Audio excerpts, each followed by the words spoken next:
What's going on? I'm Devlin and this is my biz session and this song is titled Community Outcast.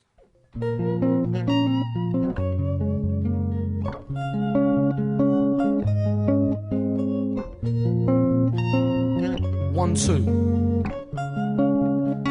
1. Listen. I represent for the jobless, that I've been made redundant, that I've got 4 kids and don't know how to fund them. Ever since the wife and the husband both lost their jobs at the office in London. Now they feel financially trapped at a lock with the rats in a dingy old dungeon. Take this young father or 2, signing on and the government says that his family are sponges. He's like, damn man, we ain't got a penny or a pound, let alone money for milk and nappies and trainers and jumpers. He got taken off sight 'cause it's cheaper to pay Europeans to labour in numbers. How's he gonna take care of his youngsters? I represent for the people, let down by a nation and left in the streets where it's evil. Little kids surrounded by knives and heroin needles. I represent for the people, let down by a nation and left in the streets where it's evil. Community outcast, cold, tired and feeble. I represent for the homeless, let down by a nation, more interested in war and invasion when children are sleeping at railway stations. No home or money, they wish they could phone their mummy to put a hot meal in their tummy.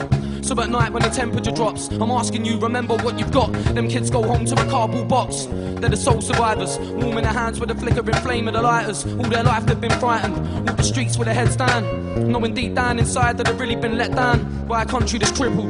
And I thought mankind was supposed to be civil. I represent for the people, let down by a nation and left in the streets where it's evil. Little kids surrounded by knives and heroin needles. I represent for the people, let down by a nation and left in the streets where it's evil. Community outcast, cold, tired and feeble. I represent single mums, all alone on their own, trying to put food in the mouth for the 2 sons and the father's gone. There's no cash flow, lack of income, but that's just the way it is. She counts 15 needles, pushing her pram on the way to the lift. This is where Brown said it's safe to live and raise kids. She finds a way out of the block, with 2 kids in a pram and a rip and a stain on the top. She goes to sign on to maintain the little she's got. For her kids' sake, they'll never see a decent life, but they can dream and sleep tonight. They've been hung out and left to dry. The kids are in bed, mum's left to cry. I represent for the people, let down by a nation and left in the streets where it's evil. Little kids surrounded by knives and heroin needles. I represent for the people, let down by a nation and left in the streets where it's evil. Community outcast, cold, tired and feeble.